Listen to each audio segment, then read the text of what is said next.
Hello dear friend. तो आज आप लोग के लिए लेकर आ गया हूँ ज्योग्राफी का टॉप 50 क्वेश्चन है जो आपके एग्जाम के दृष्टि से अति महत्वपूर्ण क्वेश्चन है। तो बिना देर किए बिना चलते हैं क्वेश्चन की तरफ। एक नंबर क्वेश्चन है दोस्तों, सलेम संबंधित है बच्चों, इसको याद रखिएगा। जो सलेम है वो लौह इस्पात उद्योग से संबंधित है, तो इसका आंसर बच्चों ए होगा। एक का आंसर ए। अगला क्वेश्चन है, हुगली किस राज्य में है बच्चों, इसको याद रखिएगा। जो हुगली है वो कर्नाटक राज्य में स्थित है, तो इसका आंसर बच्चों बी होगा कर्नाटक। अगला क्वेश्चन है 3 नंबर, उदयपुर किस राज्य में है बच्चों, इसको याद रखिएगा। जो उदयपुर है वो राजस्थान में स्थित है, तो 3 का आंसर बच्चों ये होगा राजस्थान। अगला क्वेश्चन है, सिंगरैली किस चीज के लिए प्रसिद्ध है बच्चों, इसको याद रखिए। सिंगरैली प्रसिद्ध है वो कोयला के लिए, तो इसका आंसर बच्चों ये होगा कोयला। अगला क्वेश्चन है 5 नंबर, नोएडा किस राज्य में स्थित है दोस्तों, इसको याद रखिए। जो नोएडा है उत्तर प्रदेश में स्थित है, तो 5 का आंसर बच्चों बी होगा उत्तर प्रदेश। अगला क्वेश्चन है, भारत में सर्वाधिक सोना किस राज्य में पाया जाता है दोस्तों, तो इसका आंसर बच्चों सी होगा। कर्नाटक में सबसे ज्यादा सोना पाया जाता है।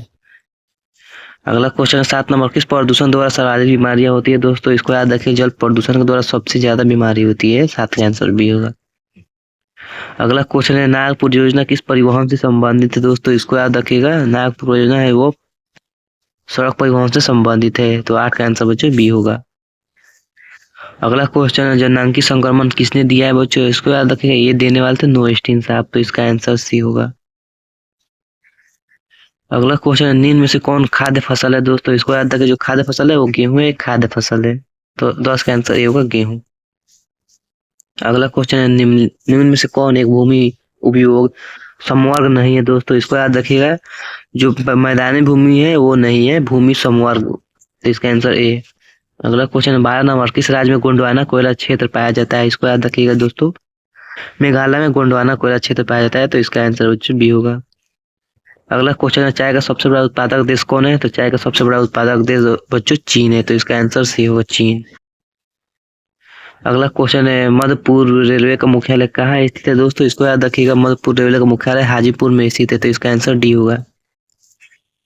अगला क्वेश्चन है 14 नंबर, निम्न में से कौन आयु और कार्यशील जनसंख्या का प्रतिनिधित्व करता है दोस्तों, तो 15 वर्ष से लेकर 59 वर्ष के जो उम्र के बच्चे हैं वो कार्यशील जनसंख्या के अंतर्गत आते हैं, 15 का आंसर सी होगा। अगला क्वेश्चन है 16 नंबर, पर्वतीय भागों में किस प्रकार की बस्तियां पाई जाती हैं दोस्तों, तो वो पाई जाती है सीढ़ीनुमा, तो इसका आंसर बच्चों बी होगा सीढ़ीनुमा पस। अगला क्वेश्चन है, निम्न में से कौन सघन जनसंख्या वाला क्षेत्र है बच्चों, तो दक्षिण पूर्व एशिया सघन जनसंख्या वाला क्षेत्र है, तो इसका आंसर बच्चों डी होगा। अगला क्वेश्चन है 18 नंबर, सुएज नहर निम्न में से किससे जोड़ती है दोस्तों, तो वो भूमध्य सागर को लाल सागर से जोड़ती है, तो इसका आंसर बच्चों सी होगा। अगला क्वेश्चन है, विश्व व्यापार संगठन का मुख्यालय कहाँ स्थित है दोस्तों, इसको याद रखिए जिनेवा में स्थित है, तो इसका आंसर बच्चों डी होगा जिनेवा। अगला क्वेश्चन है, क्षेत्रफल की दृष्टि से भारत का सबसे बड़ा राज्य कौन है दोस्तों, इसको याद रखिएगा। राजस्थान क्षेत्रफल की दृष्टि से सबसे बड़ा है, तो इसका आंसर सी होगा राजस्थान। 21 नंबर क्वेश्चन है, भारत में जनसंख्या का सर्वाधिक घनत्व तो कहाँ है बच्चों, तो वो है सर्वाधिक घनत्व है वो बिहार में, तो इसका आंसर बच्चों ये होगा बिहार। 22 नंबर क्वेश्चन है, भारत में केंद्र शासित प्रदेशों की संख्या कितनी है बच्चों, तो भारत में केंद्र शासित प्रदेशों की संख्या कुल 8 है, इसका आंसर ये होगा 8। अगला क्वेश्चन है, रबड़ किस प्रकार की कृषि का उपज है बच्चों, इसको याद रखिएगा। रबड़ है रोपण कृषि है, तो इसका आंसर ये होगा रोपण कृषि। 24 नंबर क्वेश्चन, भारत की सबसे लंबी नदी कौन है, तो भारत की सबसे लंबी नदी गंगा नदी है, 24 का आंसर ये होगा गंगा। अगला क्वेश्चन है, किस महाद्वीप की जनसंख्या वृद्धि सर्वाधिक है बच्चों, तो इसको याद रखा वृद्धि सर्वाधिक है वो अफ्रीका की है, तो 25 का आंसर बी होगा अफ्रीका। अगला क्वेश्चन है, सोलापुर किस उद्योग के लिए प्रसिद्ध है बच्चों, जो सोलापुर है वो सीमेंट उद्योग के लिए प्रसिद्ध है, तो इसका आंसर बच्चों सी होगा सीमेंट।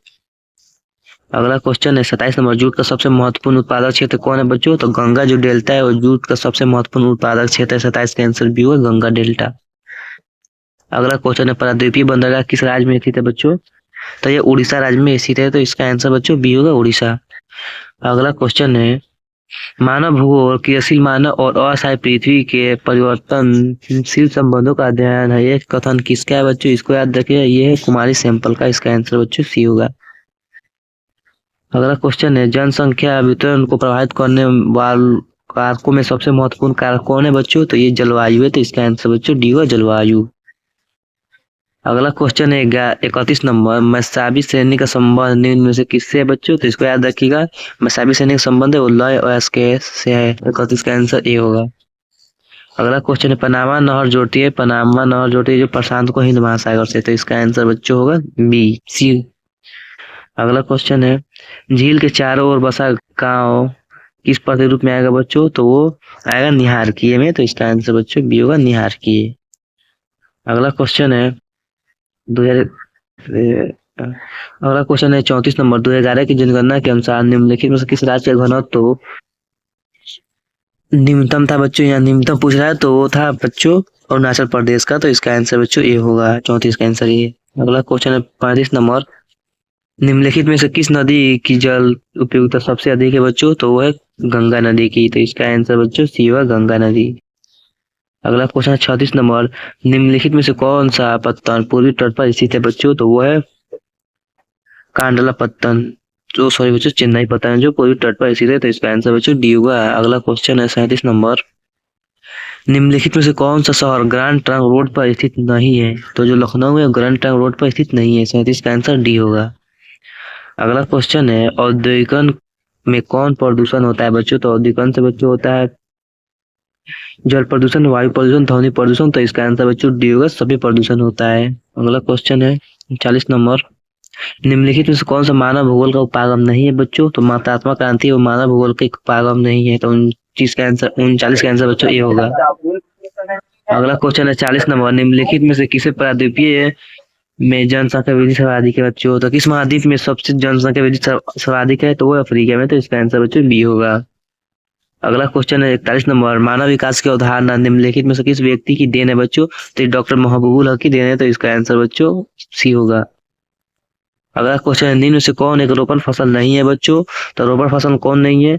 ये रबर रोपण फसल है, चाय भी रोपण फसल है, गन्ना भी रोपण फसल है, चावल है, एक रोपण फसल नहीं है, तो इसका आंसर बच्चों डी होगा चावल। अगला क्वेश्चन है 43 नंबर, निम्नलिखित में से कौन सी एक आर्थिक क्रिया ग्रामीण बस्तियों की मुख्य आर्थिक क्रिया है बच्चों? तो प्राथमिक क्रिया है, तो इसका आंसर बच्चों होगा ए प्राथमिक क्रिया। अगला क्वेश्चन है 44 नंबर, निम्नलिखित में से भारत के किस राज्य में जनसंख्या घनत्व न्यूनतम है बच्चों? तो इसको याद रखिएगा, न्यूनतम पूछ रहा है तो वो है आपका अरुणाचल प्रदेश, तो इसका आंसर होगा बी। अगला क्वेश्चन है 45 नंबर, निम्नलिखित में से कौन सा खनिज भूरा हीरा के नाम से जाना जाता है बच्चों? तो लिग्नाइट को भूरा हीरा के नाम से जाना जाता है, तो इसका आंसर बच्चों बी होगा। अगला क्वेश्चन है 46 नंबर, निम्नलिखित में से किस स्थान पर भारत का पहला परमाणु ऊर्जा स्टेशन स्थापित किया गया बच्चों? तो तारापुर में किया गया था, 46 का आंसर बी होगा। अगला क्वेश्चन है 47 नंबर, ITDP निम्नलिखित में से किससे संबंधित है बच्चों? तो इसको याद रखिएगा, ये संबंधित है समन्वयित जनजातीय विकास कार्यक्रम से, 47 का आंसर सी होगा। अगला क्वेश्चन है 48 नंबर, निम्नलिखित में से कौन देश कोयला का सबसे बड़ा उत्पादक है बच्चों? तो वो है चीन, इसका आंसर बच्चों डी होगा चीन। अगला क्वेश्चन है 49 नंबर। यहाँ तक दोस्तों आप लोगों का 48 क्वेश्चन था, आपके एग्जाम के दृष्टि से अति महत्वपूर्ण क्वेश्चन था। वीडियो अच्छा लगा तो लाइक सब्सक्राइब कर दीजिएगा। मिलते हैं नेक्स्ट वीडियो में, तब तक के लिए धन्यवाद दोस्तों।